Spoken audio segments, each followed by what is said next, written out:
Meu nome é Rafaela, mas todo mundo me chama de Rafa. Tenho 26 anos e moro em São Paulo, na Zona Norte, bem longe dos bairros chiques onde as pessoas como minha patroa vivem. Sou de família simples, dessas que luta todo dia para colocar comida na mesa. Meu pai trabalha como porteiro num prédio comercial no centro, e minha mãe é diarista. Sempre sonhei em ser médica, sabe? Aquele sonho grande, meio impossível para quem é da periferia, mas que a gente teima em perseguir. Consegui passar na USP em Medicina depois de estudar feito louca durante 3 anos, fazendo cursinho popular de noite e trabalhando de dia numa lanchonete. Quando vi meu nome na lista de aprovados, chorei tanto que achei que ia desidratar. Minha mãe fez uma festa na laje com os vizinhos. Meu pai abriu aquela cerveja especial que guardava há anos. Foi o dia mais feliz da minha vida. Mas a vida tem dessas, né? A faculdade de medicina é cara, mesmo sendo pública. Tem os livros que custam uma fortuna, o material, o transporte, a alimentação. Meu pai sofreu um acidente no trabalho no meu 2º ano, ficou afastado por meses. As contas começaram a apertar. Minha mãe pegou mais casas para limpar, mas não estava sendo suficiente. Eu não conseguia me concentrar nas aulas pensando nas dívidas se acumulando em casa. Foi quando tive que tomar a decisão mais dolorida da minha vida, trancar a faculdade. Temporariamente, eu jurava para mim mesma. Só até as coisas melhorarem. Comecei a procurar trabalho desesperadamente. Precisava de algo que pagasse bem, rápido. Foi aí que vi o anúncio nas redes sociais. Babá para bebê de 1 ano. Moradia em bairro nobre. Salário acima da média. O perfil era da Marcela Fonseca, ou melhor, @MarcelaMaiPerfeita, uma das maiores influenciadoras digitais do Brasil. Mais de 15 milhões de seguidores no Instagram, patrocínios milionários, livros sobre maternidade consciente, palestras por todo o país. Era o rosto da mãe moderna brasileira, linda, bem-sucedida e supostamente dedicada ao filho. Lembro do dia da entrevista como se fosse ontem. Peguei 3 ônibus até chegar nos Jardins. O apartamento dela ficava num daqueles prédios que tem porteiro de luva branca e hall de entrada que parece hotel 5 estrelas. Quando entrei no apartamento, quase esqueci de fechar a boca. Era maior que minha casa inteira multiplicada por 10 pisos de mármore, móveis que eu só tinha visto em revista, uma vista incrível da cidade. Marcela me recebeu com aquele sorriso perfeito de comercial de pasta de dente. Cabelos loiros impecáveis, roupa de grife, maquiagem de revista. Tinha 32 anos, mas parecia ter 25. Ao lado dela, me senti como uma caipira que tinha acabado de descer do ônibus, porque era exatamente isso que eu era. Você é a Rafaela, né? Que nome lindo, ela disse, me fazendo sentar num sofá branco que provavelmente custava mais que o meu salário de 1 ano. Vi aqui que você está na medicina. Que máximo! Deve ser super responsável, então. Durante a entrevista, ela foi um amor. Me mostrou o quarto do bebê, o Miguel, um menino lindo de cachos dourados e olhos castanhos enormes. Explicou a rotina, os horários das sonecas, as papinhas orgânicas especiais que ele comia. Tudo muito detalhado, muito organizado. Me ofereceu um salário que fez meus olhos brilharem. Era mais do que eu ganharia em 3 meses na lanchonete. Sabe, Rafa, ela disse, com aquela voz doce, eu recebo muitas mensagens de mães me pedindo ajuda. Eu quero mostrar que é possível ser mãe e empresária ao mesmo tempo. Mas para isso, preciso de alguém de confiança para cuidar do Miguelzinho quando eu estou gravando conteúdo ou em reuniões. Alguém que ame crianças tanto quanto eu. Eu acreditei em cada palavra. Assinei o contrato na mesma hora. Os primeiros dias foram estranhos. Marcela era extremamente exigente, mas eu atribuí isso ao perfeccionismo de mãe. A mamadeira tem que estar a exatos 37 graus, Rafaela. Use o termômetro. O body do Miguel tem que combinar com minha roupa quando eu for postar foto. Não deixe ele chorar muito, preciso gravar stories e o barulho atrapalha. Mas quando as câmeras se apagavam, quando a equipe de filmagem ia embora, quando os patrocinadores desligavam as videochamadas, Marcela se transformava. A primeira vez que vi a verdadeira Marcela foi numa terça-feira chuvosa. Miguel estava com cólica, chorando muito. Eu estava fazendo de tudo, massagem na barriguinha, bolsa de água morna, caminhando com ele no colo. Marcela estava no quarto dela, se arrumando para uma live sobre como manter a calma com bebês difíceis. Ela entrou na sala como um furacão. "Cala a boca essa criança!", gritou, nem se importando que Miguel se assustou e chorou ainda mais. "Eu tenho uma live em 10 minutos e não posso parecer estressada." "Marcela, ele está com dor, é cólica de bebê, é normal." Tentei explicar. "Eu não te paguei para me dar explicações. Te paguei para resolver." Ela pegou uma caixa de remédios do armário. "Dá esse relaxante para ele." "Mas isso aqui é controlado, Marcela. Não posso dar sem prescrição médica. E ele é muito pequeno." Ela se aproximou de mim, e juro que vi algo assustador nos olhos dela. "Você acha que eu não sei cuidar do meu filho? Você, uma favelada que mal terminou a faculdade, vai me dizer como criar minha criança?" Engoli o choro. Não dei o remédio. Fiquei com Miguel no colo até a cólica passar, enquanto ouvia Marcela na live dizendo: "Mães, quando o bebê chora, respirem fundo, mandem amor e carinho. Nunca percam a paciência. Vocês são o porto seguro deles." A hipocrisia me dava náusea. Com o passar das semanas, a situação só piorava. Marcela praticamente não pegava Miguel no colo, exceto para fotos. Quando ele acordava de madrugada, era eu quem levantava. Meu quarto ficava no quartinho de empregada, ao lado da cozinha. Quando ele estava manhoso, era eu quem consolava. Quando estava doente, era eu quem ficava acordada a noite toda. Mas nas redes sociais, Marcela era mãe coruja.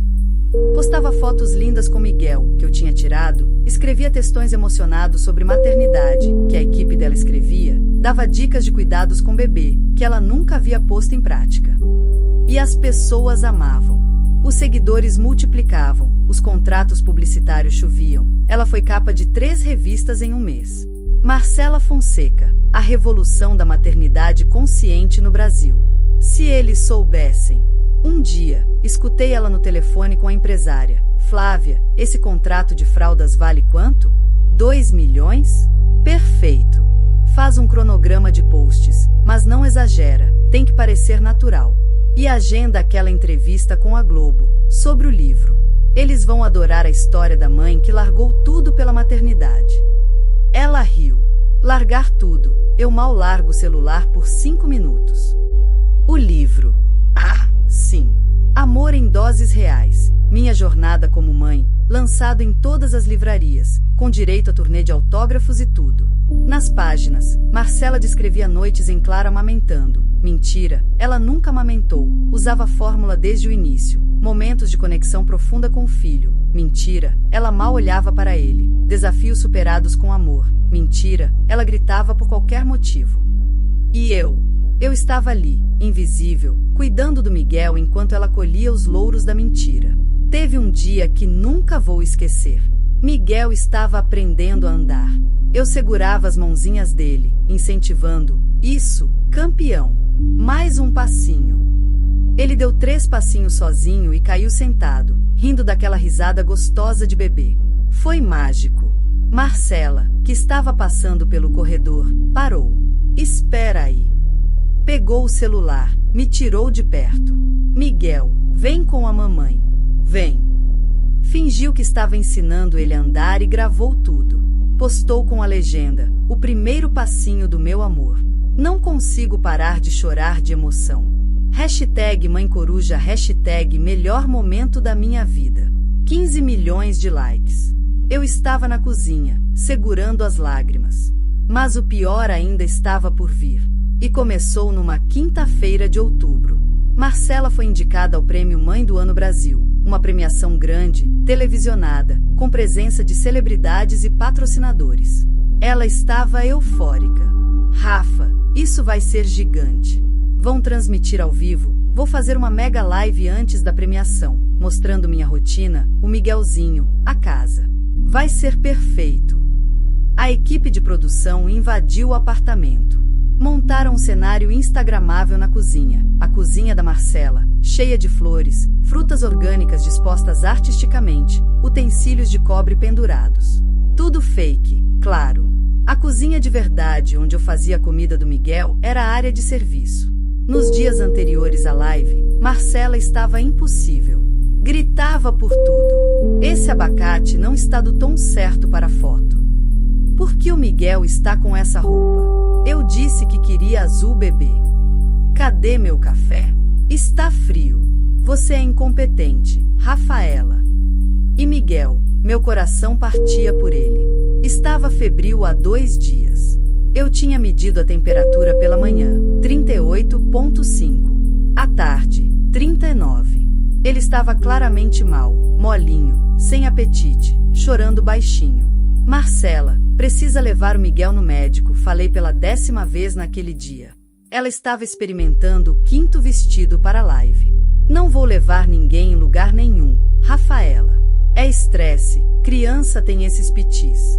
Dá um dipirona e pronto. Mas a febre não abaixa. Já dei a última dose há 4 horas. Ele pode ter uma convulsão febril. Ela girou para mim, os olhos faiscando. Escuta aqui, você acha que eu vou cancelar a live mais importante da minha carreira por causa de um pouco de febre? Você acha que eu construí esse império para jogar tudo fora? Mas ele é seu filho. E você é minha empregada, ela berrou. Então faz o teu trabalho. Dá um antitérmico mais forte, dá um calmante se precisar, não me importo. Mas eu juro, Rafaela, se essa criança estragar minha live, você vai pagar caro. Meu sangue gelou. Ela estava falando sério. Tem um xarope ali no armário, ela continuou, já voltando para o espelho. É para fazer criança dormir. Usa se ele ficar insuportável. Olhei para o Miguel, dormindo inquieto no bebê conforto, a testa quente de febre. Olhei para o xarope que ela tinha apontado, um sedativo, claramente acima da dosagem para bebê. Não, eu não ia fazer isso. Às 20 horas, a live começou. A cozinha dos sonhos estava impecável.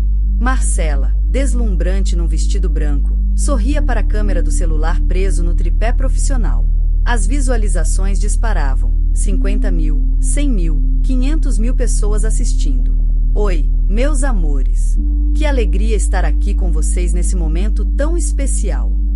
Marcela praticamente brilhava. Hoje é o dia da premiação Mãe do Ano, e eu estou tão nervosa, tão emocionada. Quero compartilhar com vocês essa rotina antes de ir para o evento. Eu estava no quarto do lado, com Miguel nos braços. A febre tinha subido para 39,5. Ele gemia baixinho, o corpinho queimando. Eu estava apavorada. E então ele começou a chorar. Não aquele choro normal de bebê. Era um choro de dor, agudo, desesperado. O tipo de choro que toda mãe de verdade reconhece como um pedido de socorro. Marcela congelou ao vivo. Vi pela porta entreaberta ela olhando em direção ao quarto, a mandíbula travada. Ela sorriu ainda mais para a câmera. Ops, acho que meu príncipezinho acordou. Deixa eu só dar uma pausinha rapidinha aqui, já volto. Ela apertou um botão no celular. O que ela pensou que fez? Pausar a transmissão. O que ela realmente fez? Apenas desativou os comentários ao vivo. A transmissão continuou rolando. A câmera continuou gravando. E quase 1 milhão de pessoas continuou assistindo. Marcela entrou no quarto como uma tormenta. E tudo o que aconteceu a seguir, o Brasil inteiro viu. Marcela entrou no quarto com passos pesados, e eu instintivamente apertei Miguel mais contra meu peito. O bebê chorava com uma intensidade que cortava meu coração, seu corpinho tremendo de febre. Seu pedaço de incompetente, ela rosnou, e nem parecia mais humana. Aquele rosto que sorria docemente para milhões de seguidores estava contorcido de raiva. Eu te dei uma tarefa. Manter essa criança quieta por 2 horas. 2 míseras horas. Marcela, por favor, abaixa a voz. Ele está assustado e... Eu não me importo. O grito foi tão alto que até eu me assustei. Ela avançou e arrancou a xícara de chá de camomila morna que eu tinha na mesinha de cabeceira, a mesma que eu ia tentar dar para Miguel. Com um movimento brusco, jogou o líquido na minha direção. Eu virei de lado para proteger Miguel, e o chá quente atingiu meu ombro e braço. A dor foi instantânea, ardida, mas eu não gritei. Não podia. Precisava manter Miguel seguro. Olha só pra você, ela cuspiu as palavras com desprezo, toda molhada, parecendo uma mendiga. Isso é exatamente o que você é. Uma favelada nojenta que eu tirei da sarjeta e dei um emprego de luxo. E você não consegue fazer nem a coisa mais simples. Marcela, ele está doente. Precisa de médico, não de gritos, eu disse, tentando manter a voz firme mesmo com as lágrimas ameaçando cair. A febre está em quase 40 graus. Ele pode ter uma convulsão. Convulsão? Convulsão. Ela riu, mas era uma risada sem humor, assustadora. Você acha que eu acredito nessas suas histórias? Você só quer atenção, quer que eu cancele minha live, quer me sabotar porque tem inveja. Inveja da minha vida, do meu sucesso, de tudo que eu consegui. Eu só me importo com o Miguel. Mentira. Ela deu um passo à frente, e eu recuei. Você é tão transparente, Rafaela. Acha que eu não vejo? Você quer roubar meu filho, quer que ele goste mais de você do que de mim. Mas adivinha? Você é nada. Você vai ser sempre uma empregadinha, uma Zé Ninguém que ninguém vai lembrar. Miguel chorou mais alto, assustado com os gritos. Tentei acalmá-lo, cantarolando baixinho, balançando devagar. Marcela olhou para mim com um ódio que nunca tinha visto antes. Eu te dei tudo. Um salário generoso, um quarto nesse apartamento de luxo, comida, roupas. E você me paga assim? Deixando meu filho chorar no momento mais importante da minha carreira? Eu não deixei ele chorar de propósito. Ele está com febre alta. Marcela, olha para ele, pelo amor de Deus. Mas ela não olhou. Não queria ver. Porque ver significaria admitir que tinha um filho de verdade, com necessidades reais, e não apenas um acessório para fotos. Sabe de uma coisa? Ela disse, a voz perigosamente baixa agora. Eu devia ter ouvido meu instinto desde o começo. Você nunca foi boa o suficiente para trabalhar aqui. Olha para você. Essas roupas baratas, esse jeito de caipira, essa mania de querer bancar a médica. Cada palavra era uma facada. Mas eu não podia revidar. Estava segurando um bebê doente nos braços, um bebê que precisava de mim. Tá na cara que você é daquelas que vem da periferia e acha que sabe das coisas, ela continuou, caminhando ao redor de mim como um predador. Aposto que sua família mora numa casinha de 2 cômodos, né? Aposto que sua mãe limpa a casa dos outros, igual você está fazendo aqui. É hereditário? Essa mediocridade? Mordi o lábio com força. Minha mãe era uma guerreira, uma mulher digna que trabalhava honestamente. Como Marcela se atrevia? Você nunca vai ser nada, Rafaela. Nunca vai terminar essa faculdade. Nunca vai ser médica. Sabe por quê?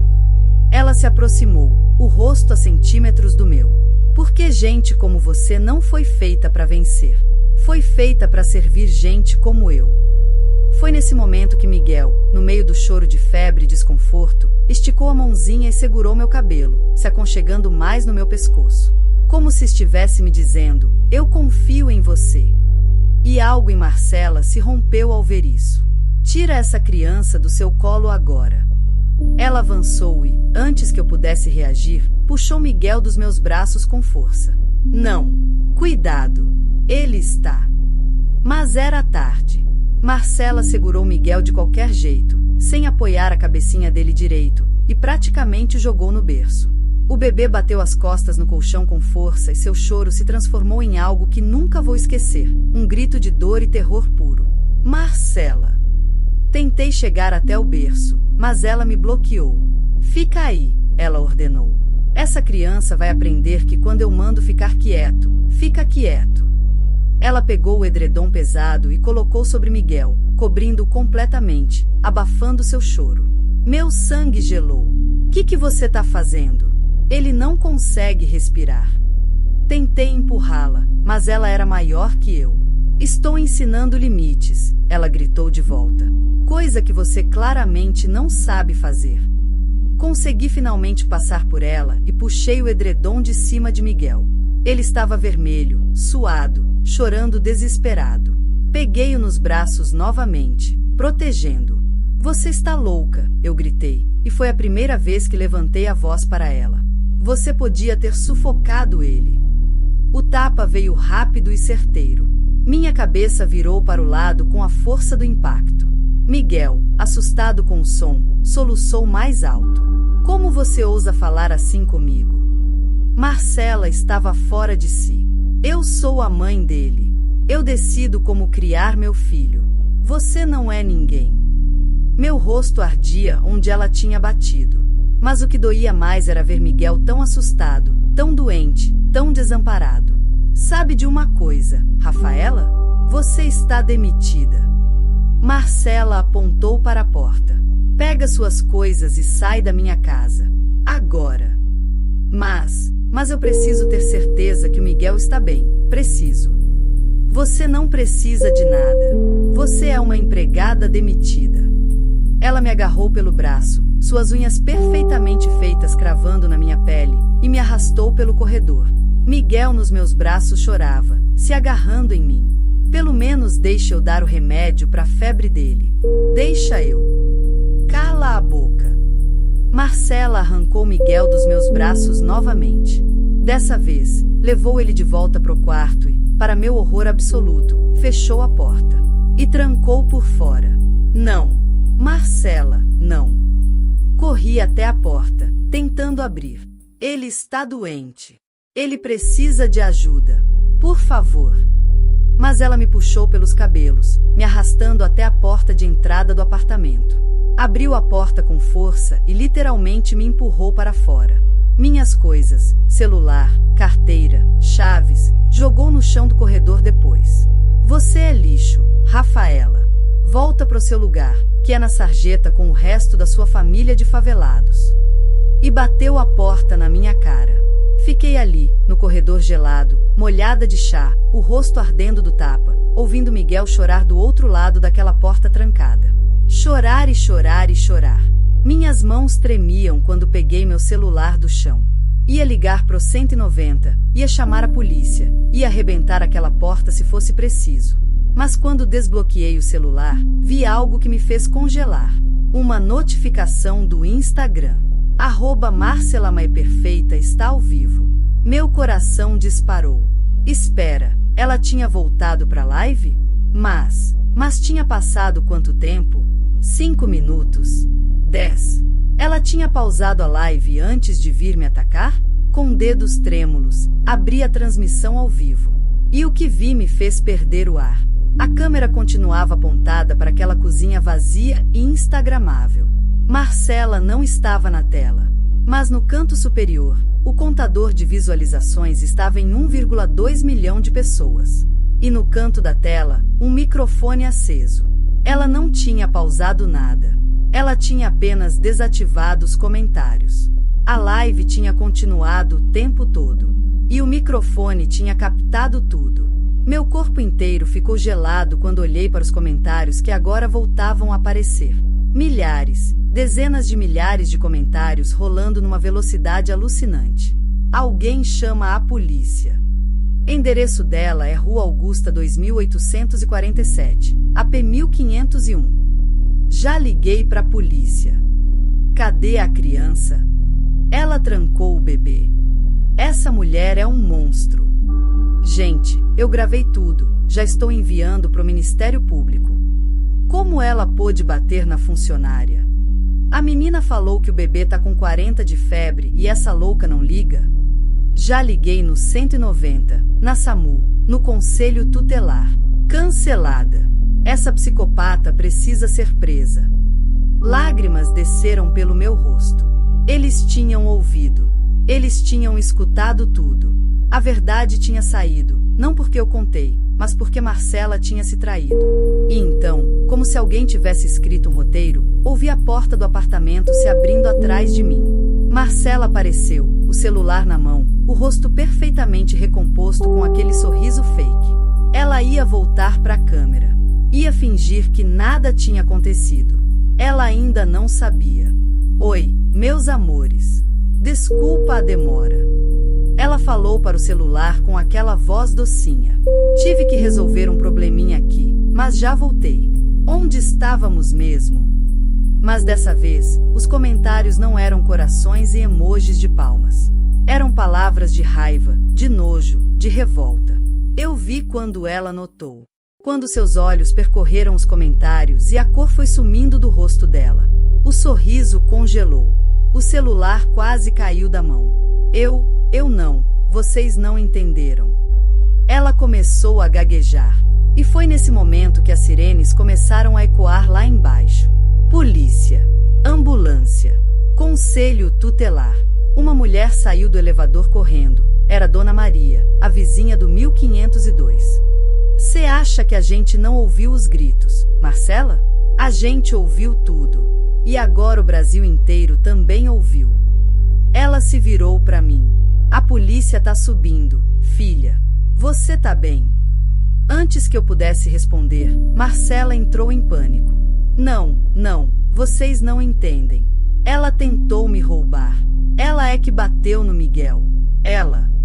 Cala essa boca, mentirosa. Dona Maria cortou. O Brasil inteiro viu você agredir essa moça e maltratar seu filho.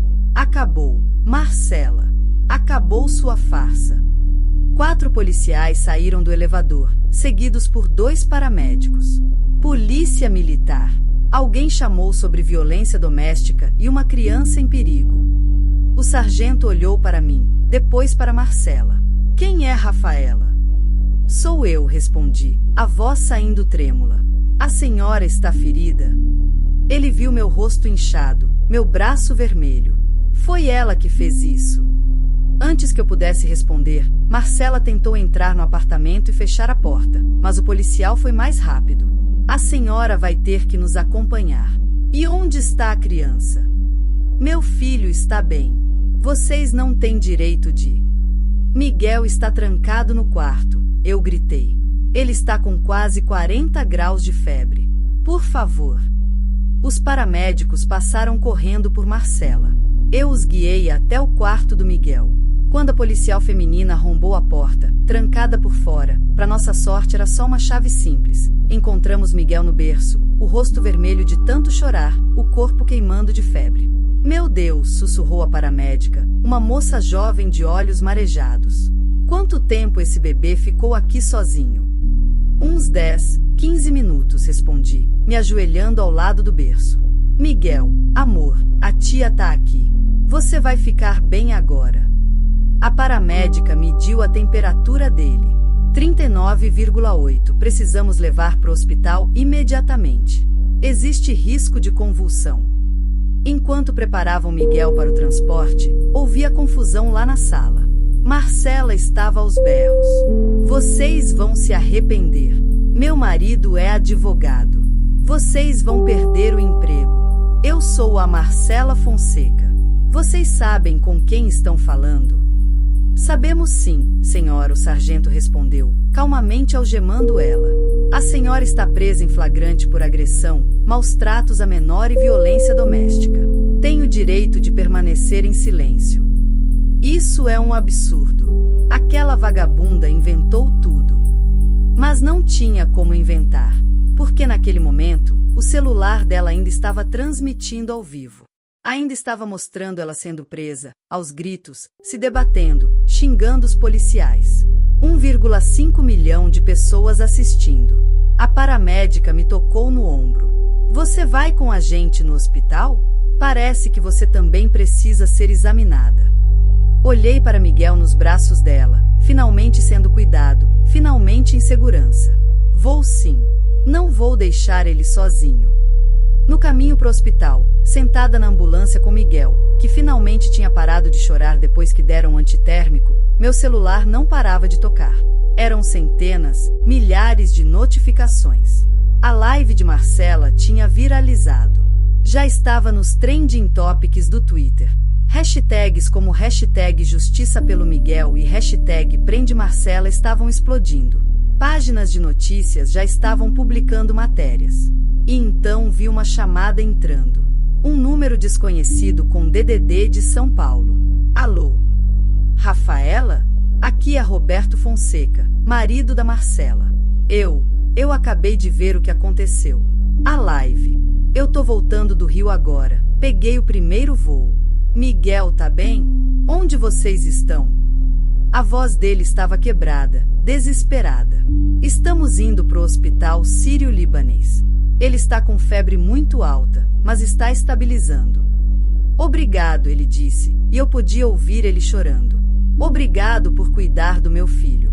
Obrigado por não desistir dele. Eu não sabia. Eu juro por Deus que eu não sabia que ela tratava vocês assim. Como você não sabia? A raiva vazou na minha voz. Como você não percebia que seu filho era só um acessório para ela? Silêncio do outro lado da linha. Você tem razão, ele finalmente disse. Eu falhei como pai. Mas isso acaba hoje. Rafaela, eu preciso da sua ajuda. Preciso que você testemunhe tudo o que viu, tudo o que ela fez. Não só hoje, mas nos últimos meses. Eu vou testemunhar tudo, prometi, olhando para Miguel dormindo no colo da paramédica. Por ele. Quando chegamos no hospital, era um caos. Jornalistas já estavam na porta. A notícia tinha se espalhado rápido demais. É ela. É a babá que salvou o bebê, alguém gritou.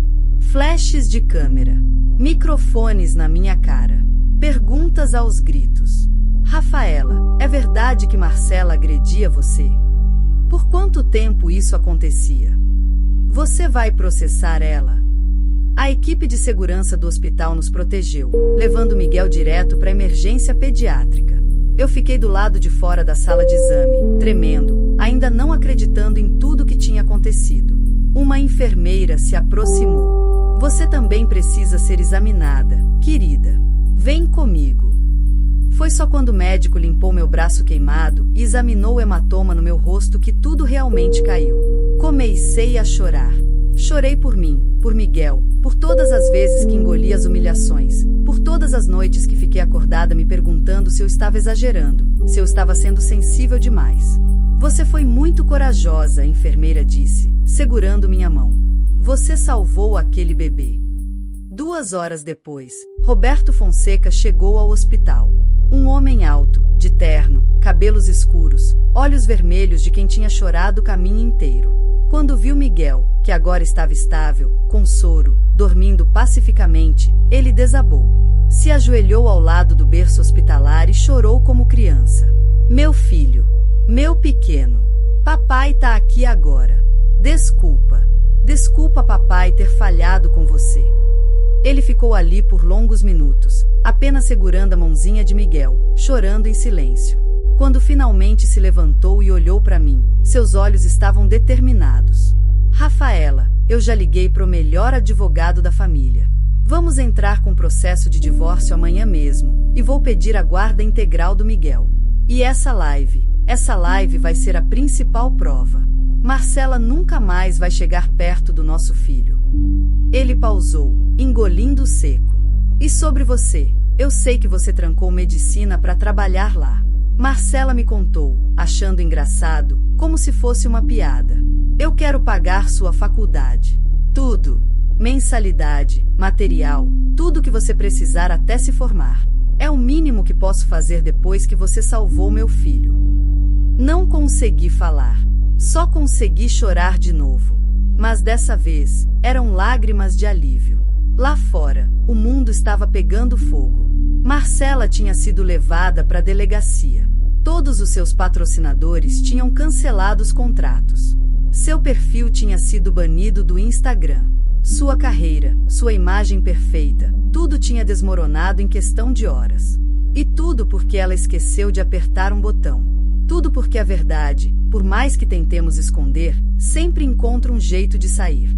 Os dias seguintes foram um turbilhão que eu nunca vou esquecer. A história explodiu de uma forma que ninguém imaginava. Não era mais só um escândalo de influenciadora. Tinha virado um debate nacional sobre maternidade, trabalho doméstico, abuso de poder e a farsa das vidas perfeitas nas redes sociais. Na manhã seguinte ao incidente, acordei no sofá-cama do quarto de hospital, onde Miguel ainda estava em observação. Roberto tinha insistido que eu ficasse, já que Miguel chorava sempre que eu saía do campo de visão dele. O pobre bebê tinha se apegado a mim como se eu fosse a única âncora dele no mundo que tinha desabado. Peguei meu celular e quase deixei cair quando vi 847 mensagens não lidas. Meu Instagram, que antes tinha uns 300 seguidores, a maioria família e amigos da faculdade, agora tinha mais de 2 milhões.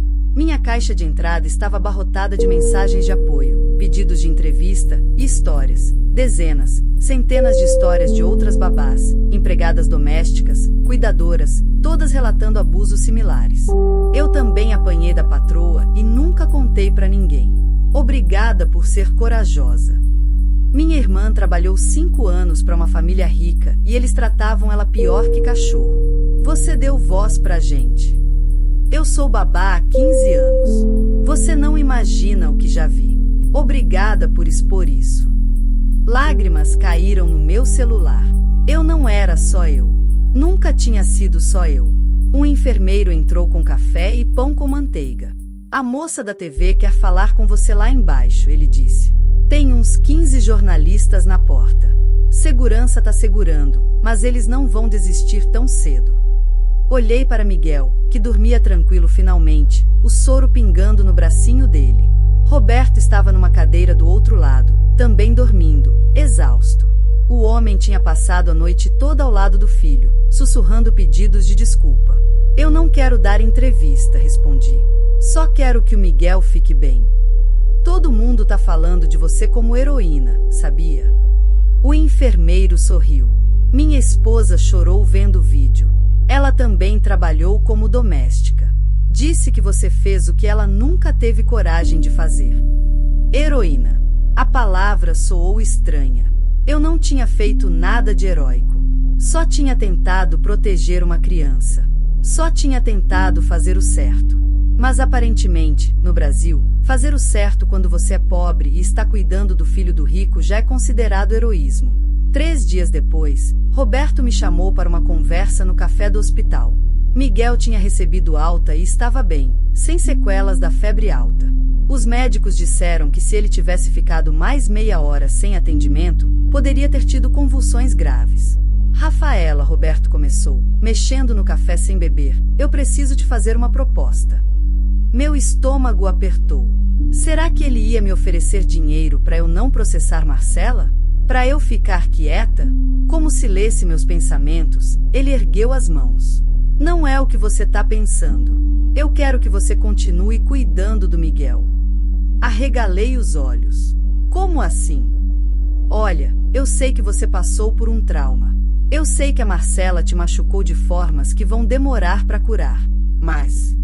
Ele olhou pela janela do café, onde dava para ver o parquinho infantil do hospital. O Miguel te ama. Você é a única mãe de verdade que ele já conheceu. E eu preciso de ajuda.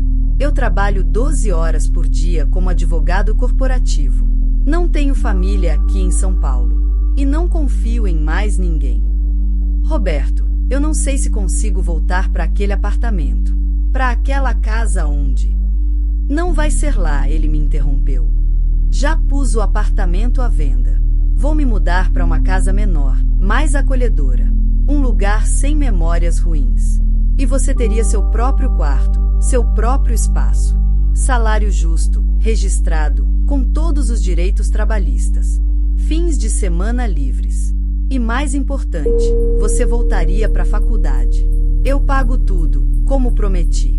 Você trabalha meio período e estuda meio período. Era bom demais para ser verdade. Mas quando olhei nos olhos dele, vi sinceridade. E exaustão. Um pai perdido tentando fazer o certo. Deixa eu pensar, pedi. Claro. Sem pressão. Ele deslizou um envelope pela mesa. Aqui está seu pagamento dos últimos 3 meses, com todos os extras que a Marcela não pagou. E mais uma bonificação por tudo que você passou. Quando abri o envelope em casa mais tarde, quase desmaiei. Eram 50 mil reais. O processo contra Marcela começou rápido. O Ministério Público entrou com várias acusações: lesão corporal, maus tratos, trabalho em condições análogas à escravidão, porque ela me fazia trabalhar muito além das horas contratadas sem pagar, e coação. Marcela negou tudo inicialmente. Contratou uma equipe de advogados caríssimos que tentaram de tudo. Disseram que a live era montagem, desmentido por perícia técnica, que eu era desequilibrada e inventei tudo, desmentido pelos laudos médicos das minhas lesões, que ela estava sob pressão extrema e teve um surto, o que só piorou a situação dela.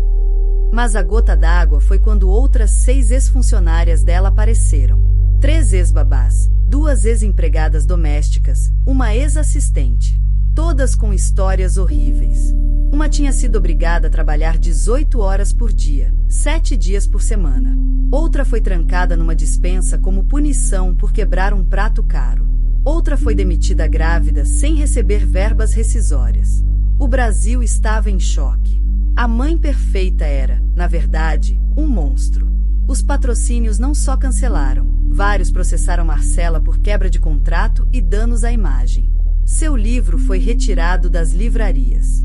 A editora exigiu de volta o adiantamento de R$2 milhões. Marcela teve que vender o carro de luxo, as bolsas de grife, tudo. Mas o pior para ela foi perder Miguel. O processo de guarda foi brutal.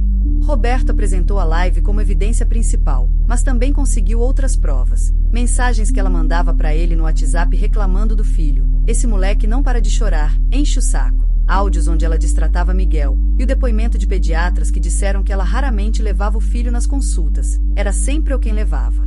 Na audiência de guarda, eu tive que testemunhar. Foi uma das coisas mais difíceis da minha vida. Marcela estava lá, do outro lado da sala, me fuzilando com os olhos. Mas eu olhei para frente e contei tudo. Cada humilhação, cada grito, cada vez que Miguel chorou pedindo colo e ela o ignorou. 6 meses depois do incidente, minha vida tinha mudado completamente. Eu tinha voltado para a faculdade de medicina. Estudava de manhã, cuidava do Miguel à tarde e estudava de novo à noite. Era cansativo, mas era bom. Era real. Roberto tinha alugado uma casa linda em Pinheiros, com quintal e tudo. Miguel adorava brincar lá, correndo atrás das borboletas. Ele já tinha quase 2 anos, falava algumas palavras, e toda vez que me via gritava Fafá. Sua versão de Rafa. Meu coração derretia cada vez. Roberto tinha se tornado um pai presente. Saía do trabalho mais cedo para estar com o filho, levava ele pro parque, fazia papinhas, terríveis, mas ele tentava. E tinha virado um amigo para mim também. Me ajudava com matéria de direito médico, ria das minhas piadas ruins, me incentivava nos dias difíceis. Um dia, ele chegou em casa animado. Rafa, você viu? Aprovaram aquela lei nova. Que lei? A PEC das domésticas. Finalmente vão ter os mesmos direitos que qualquer trabalhador. E sabe por que conseguiram aprovar depois de anos engavetada? Ele me mostrou o celular. Por causa do seu caso. O escândalo da Marcela fez o Congresso agir. Você mudou a lei do país. Fiquei sem palavras. Eu? Tinha mudado alguma coisa? Não foi só eu, murmurei. Foi todas nós. Todas as mulheres que passaram por isso e tiveram coragem de falar. Verdade, ele concordou. Mas você foi a fagulha. O julgamento criminal de Marcela aconteceu 8 meses após o incidente. A mídia cobriu tudo. Era o julgamento do ano. Manifestantes se reuniram do lado de fora do fórum, muitos com cartazes. Justiça para os trabalhadores domésticos. Marcela na cadeia. Eu estava lá, na primeira fila, ao lado de Roberto. Miguel ficou com minha mãe, que agora era uma avó de coração para ele. Marcela entrou algemada, magra, com olheiras fundas. Não tinha mais aquele ar de superioridade. Parecia pequena, quebrada. O promotor foi implacável. Apresentou a live completa, 47 minutos de horror que fizeram vários jurados chorarem. Apresentou laudos médicos, depoimentos de testemunhas, mensagens de texto. A defesa tentou argumentar que Marcela tinha tido um surto psicótico devido ao estresse. Mas a promotoria contra-argumentou com as outras 6 vítimas que provavam um padrão de comportamento, não um episódio isolado. Quando chegou minha vez de testemunhar novamente, caminhei até a frente da sala. Marcela me olhou, e pela primeira vez, vi algo diferente nos olhos dela. Não era raiva. Era vergonha? Arrependimento? Rafaela, o promotor começou. Você pode nos dizer, com suas próprias palavras, o que a motivou a continuar cuidando do Miguel mesmo quando a situação era insustentável? Respirei fundo. Porque ele era só um bebê. Ele não tinha culpa de nada. Ele merecia amor, cuidado, proteção. E se eu não desse isso pra ele, quem daria? E você sente raiva da Ré? Olhei para Marcela. Ela estava chorando silenciosamente. Eu sinto pena, respondi honestamente. Pena de uma mulher que tinha tudo, um filho lindo, dinheiro, fama, oportunidades, e jogou tudo fora porque não conseguia ver o que realmente importava. Ela tinha um tesouro nas mãos e tratou como lixo. O júri deliberou por 3 horas. Quando voltaram, o veredicto foi unânime, culpada em todas as acusações. A juíza deu a sentença: 5 anos de prisão, mais 2 anos em regime semiaberto com prestação de serviços comunitários. Marcela teria que trabalhar em creches públicas, cuidando de crianças pobres. Para que aprenda o real significado da maternidade, a juíza disse. Marcela desabou. Gritou, chorou, teve que ser contida por seguranças. Foi a última vez que a vi. 2 anos depois, me formei em medicina. Meu pai, minha mãe, Roberto e Miguel estavam na formatura. Miguel, agora com 3 anos e meio, ficou gritando Fafá doutora, para todo mundo ouvir, me fazendo rir e chorar ao mesmo tempo. Na festa de formatura, Roberto puxou um brinde. A Rafaela, que nunca desistiu dos seus sonhos, mesmo quando tudo conspirava contra ela. E que me ensinou que a verdadeira riqueza não está no dinheiro ou fama, mas na dignidade, coragem e amor. Ergui minha taça, mas foi Miguel quem roubou a cena, dizendo com sua vozinha fofa: amo Fafá. Também te amo, meu anjinho, respondi, pegando ele no colo. Naquela noite, recebi uma mensagem de um número desconhecido. Hesitei antes de abrir. Rafaela, aqui é a Marcela. Sei que não tenho direito de falar com você. Sei que estraguei tudo. Mas precisa saber, eu comecei terapia na prisão. Estou enfrentando meus demônios. E percebi que você tinha razão. Eu tinha um tesouro e tratei como lixo. Nunca vou me perdoar. Mas obrigada por salvar meu filho quando eu falhei como mãe. Ele está melhor com vocês. Um dia, se ele quiser me conhecer, espero estar curado o suficiente para merecer 1 minuto do tempo dele. Não respondi. Não precisava. Mas guardei a mensagem. Algumas feridas não cicatrizam completamente. Mas você aprende a viver com as cicatrizes. Hoje, 5 anos depois daquele dia fatídico, sou pediatra especializada em desenvolvimento infantil. Trabalho numa clínica no centro que atende principalmente famílias de baixa renda. Miguel tem 7 anos, está na 2ª série, e me chama de tia Rafa, mas às vezes escorrega e me chama de mãe, o que Roberto acha lindo e eu finjo que não derreto por dentro. Roberto e eu nunca viramos um casal. Nossa relação sempre foi de parceiros na criação do Miguel, de amigos profundos. Ele namora uma professora maravilhosa agora, e eu estou focada na carreira e em ajudar outras mulheres que passam por situações parecidas com a que passei. Criei uma ONG chamada Vozes Invisíveis, que oferece apoio jurídico e psicológico gratuito para trabalhadoras domésticas que sofrem abuso. Já ajudamos mais de 200 mulheres. E sempre que conto minha história em palestras, termino com a mesma frase. A verdade tem uma característica peculiar. Ela não pede permissão para sair. Você pode tentar escondê-la, sufocá-la, trancá-la num quarto. Mas ela encontra uma fresta, um microfone esquecido, uma live que não foi pausada. E quando ela sai, não há filtro no mundo que consiga embelezá-la. Quanto a Marcela, soube que ela cumpriu sua pena e hoje mora em outra cidade, longe de São Paulo. Não tem mais redes sociais. Trabalha num abrigo de crianças, segundo ouvi. Dizem que mudou, que é outra pessoa. Não sei se acredito em redenção completa, mas quero acreditar que as pessoas podem mudar. Miguel às vezes pergunta sobre ela. Tia Rafa, por que minha mãe não mora com a gente? E eu sempre respondo com honestidade, adaptada à idade dele, porque sua mãe estava doente, amor. Doente de um jeito que não dava para ver por fora, mas que fazia ela machucar as pessoas. Ela precisou ir embora para se tratar. Mas você tem o papai, tem eu, tem a tia Clara, namorada do Roberto, tem seus avós. Você é muito amado. Eu sei, ele responde, sempre com aquele sorriso que ilumina o mundo. Tenho sorte. E olhando para ele, saudável, feliz, seguro, cercado de amor de verdade, percebo que todos nós temos. Sorte de ter sobrevivido. Sorte de ter aprendido. Sorte de ter provado que a verdade, por mais dolorosa que seja, é sempre melhor que a mentira mais bonita. Porque no final, a vida não é sobre quantos likes você tem, quantos seguidores te aplaudem, ou quão perfeita sua vida parece numa tela. É sobre quantos corações você toca de verdade. Quantas vidas você melhora. Quanto amor você dá quando ninguém está assistindo. E essas são métricas que nenhum algoritmo pode medir. Anos depois, Miguel, agora adolescente, estava fazendo um trabalho de escola sobre pessoas que inspiram.